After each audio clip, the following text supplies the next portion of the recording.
finalists last season, finalists the season before. What importance do you put on this competition? Same as every year.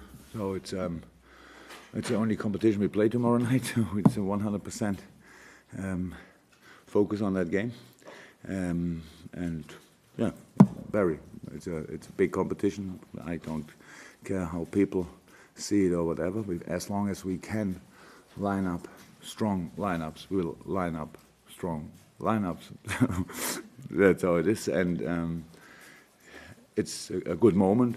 You know, of course, it's a little bit strange that we play Leicester again at the weekend, but I'm sure both sides will make a few changes. That makes sense for the players and all that stuff, but not, again, and I said this a few times, not to go with a weakened team in this competition, only to bring again in fresh legs and give a few players opportunity to play football and with a clear plan to win the game. With that in mind then, the likes of Danny Ings, Van Woodburn, Grujic, Solanke, Flanagan, are they the ones likely to get their opportunity tomorrow night? Can you tell me the lineup of Leicester? Sorry? Can you tell me the lineup of Leicester of tomorrow? Oh, I can't tell you. Yeah, so then please. So we will see. Yeah, all good. No, we will see. Yeah. But you've also mentioned this season that you want 3 goalkeepers who are ready for action. So maybe is this the opportunity to give Danny Ward his chance? I would love to, but I'm not sure if the world is ready for such a crazy decision. The 3rd goalkeeper in one season without an injury and things like this. So maybe I can't do it. No. Of course, Danny Ward will play tomorrow if nothing happens overnight. Anything else, Vinny?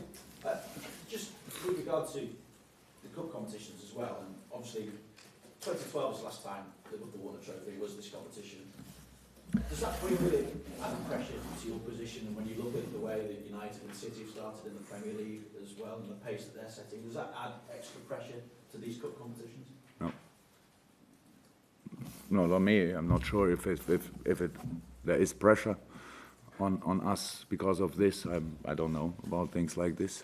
But I don't feel pressure. I feel the opportunity. I feel the chance to do something really good. I see the opportunity to win a very, very interesting cup competition. That's all. I don't. How I said, I have pressure. Yes, but it cannot be bigger than the pressure I put on myself. So, and I'm used to that, and so that's what we try to do. I cannot.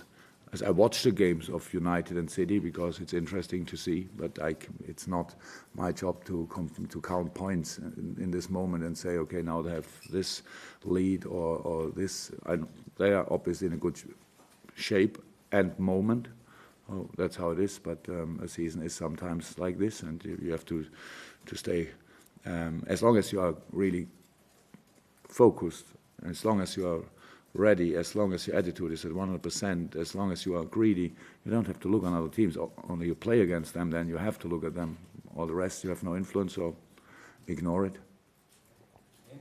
Jurgen, you said there about it not being important just yet, how many points teams have got, how far they are away and things like that. At what point do you start to think about the teams who will be in this title race this season? I'm absolutely not interested in other teams who are. I think it's not a surprise that City and United are in.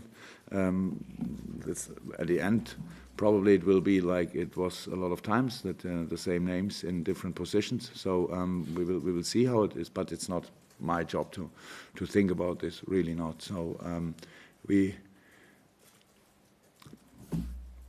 I can also not say always what everybody want to hear. So if I'm disappointed, if I'm frustrated with something, then I would tell it. But if I'm fine with a lot of things, then I say it also, and that a lot of people don't want to hear. I know that. It's then if I'm happy about performance in a lot of moments, and if I want to build on the good things, it's my decision to do it.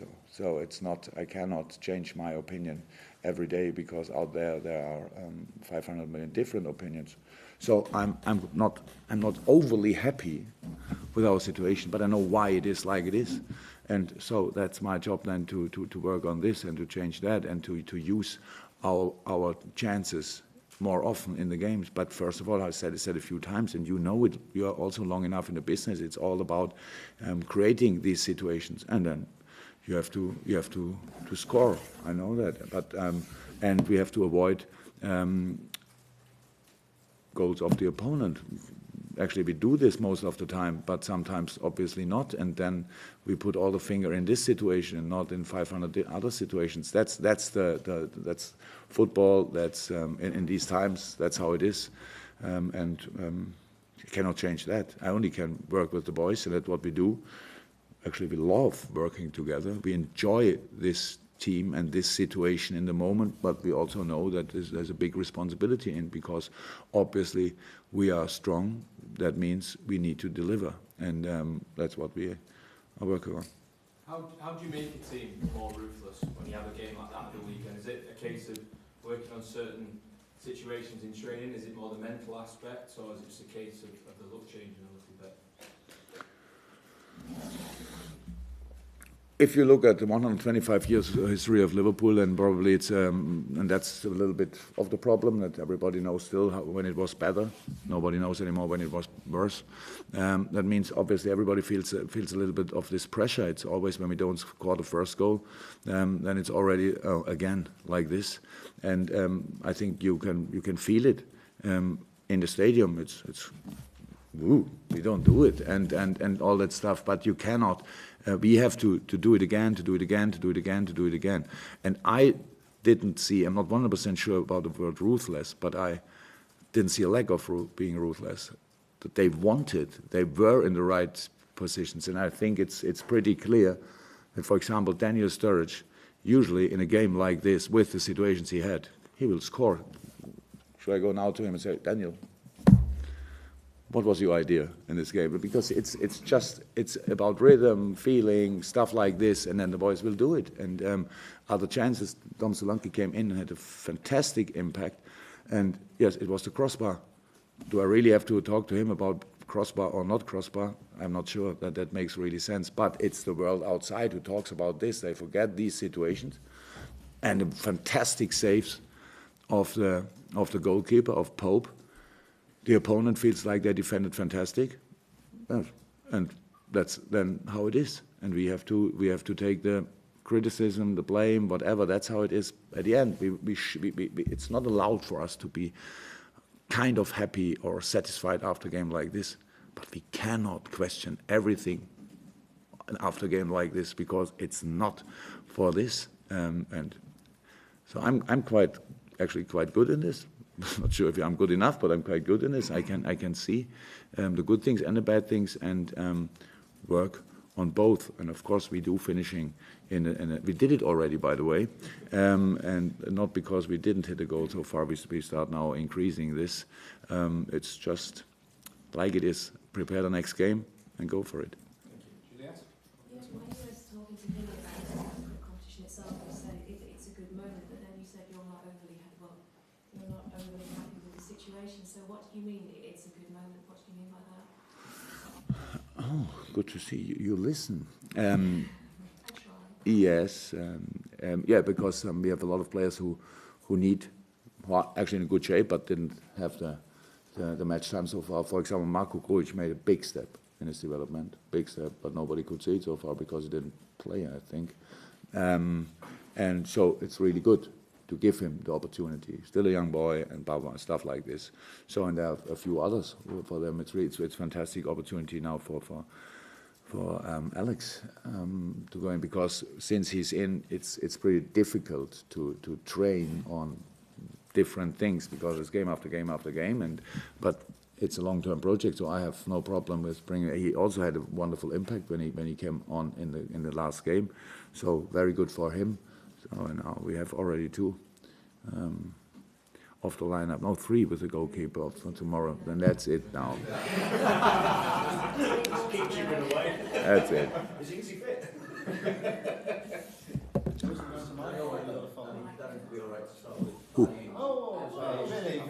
Oh, yes. Through the back door. Go, Yeah, and you mentioned the word rhythm there before. In terms of searching for early season rhythm and getting the results that will give you extra confidence. How much will that affect your selection plans for tomorrow? Oh, we have enough games that the players can gain rhythm step by step. That's not a problem, and it's a situation we have to make changes. We have to rotate. That's 100% clear. We can line up. Okay, but if a player like Sadio is suspended, then probably it's not possible. We can line up all the time the same team. Could have so far, apart from the suspension, and wait until somebody's injured and cannot play anymore, and then another player comes in. So we have to do it because we are convinced about this squad, and so that's why we gave different players opportunity. Yes, and then it's maybe after a few games, it's the next step. What the next step in our development, which we have to reach, that we, without having 90, being in the best shape. But there are different reasons why it's in an early stage of a season, not that easy. But we will come to this point. We will reach that point. I'm 100% sure. So far, it's okay. I only want to say, Daniel had not that many games or minutes, but it was really good. In 90 minutes, it was physically really strong, always in the dangerous areas. Was all involved in pretty much everything. So that's really good. He made a really good game, and but yes, at the end, if we talk about finishing, it was only example. How can we train this? I don't think that I can give Daniel a lot of tips how he could score more often. He's an outstanding good striker when he's fit. Everybody knows that, so this was only one example. And your assessment so far of Dominic Solanke since you brought him in, close to a winning goal at the weekend, and when he comes on, if he's coming on the bench, he gives you something a little bit different.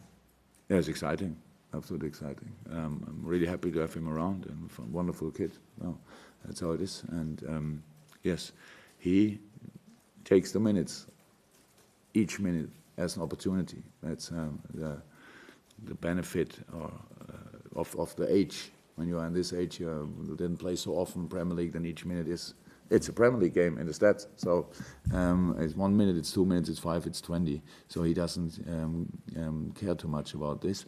So you can see it's full of joy and quality, of course. So it was nice to see. Jurgen, you said about Danny playing tomorrow, so the plan to use him to play for him for the League Cup competitions, or is it still between him and Loris? Yes, and then after the game, who's now after the game tomorrow? Who's now number one? That would be a nice question. Would be a nice question. Yeah, it's the plan. Okay, Carl. Jurgen. Hi. Alex, can you just explain how easy or difficult it's been to getting up to speed with what you want to do since you came in? Because obviously you only have substitutes so far. You know how many times. Yeah, that's. We work really on it. So we sit together with him and the analysts and show him how we want to play him on this position, on that position. So it's work to do, but it's no rush in. So that's how it is. But really good that he's here. But of course, how always it would have been better. And next year it will be like this. If a new player comes in, he's in for the season at least. Maybe not for the pre-season, what would be even better, but for when the season starts. And now we are really in this 3 games a week rhythm, and in the international break, he's with the national team, and so that's not easy. It takes time, that's all, but it takes not. We will not wait for the next 2-3 years. It's all good. How I said already on the weekend, he came on, and in a difficult situation, was pressure in. We wanted, and we tried to do something without giving him too many opportunities. So we took a lot of risk in this game, and he was involved, and he did really well. Just asking, injury-wise? Yeah, Chris Shaw's going to ask. I will come back to you, Mike. Chris, Yeah, I'm not sure we might uncover a fourth starting player for tomorrow, but just wondering what John Flanagan's situation at the moment is tomorrow. A chance for him, he's not really been too involved. Yes, we have to see how I make the squad, but of course it would make sense that Flanagan at least is in a squad for tomorrow. But with playing from beginning, that's now really that didn't have a lot of match time so far, so that we will see what we do. It depends to a few other things. We have a few little things. Dejan obviously didn't play because of the back problem, and now then we have to see how we can line up on the centre half position. That depend. Then is Joe then centre half or full back and stuff like this. So we will see how we can do this. But he is in the mix for tomorrow for sure. Okay, Glenn, anything from you? Just on any injury updates? Both Kleiny and Adam or what? Yeah. Or anybody else?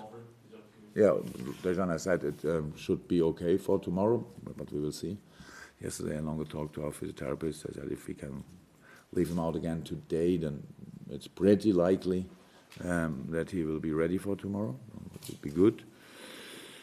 And Kleiny had yesterday, I think, the third or the fourth run outside. Not highest intensity, but big step. Big step, coped well so far with this. And Adam is close to go outside and run. He's already on the Alto G. And so next step, give you another update in the next press conference. Then he trains completely normal. Anything? No? Okay, we'll go to the embargo section, guys.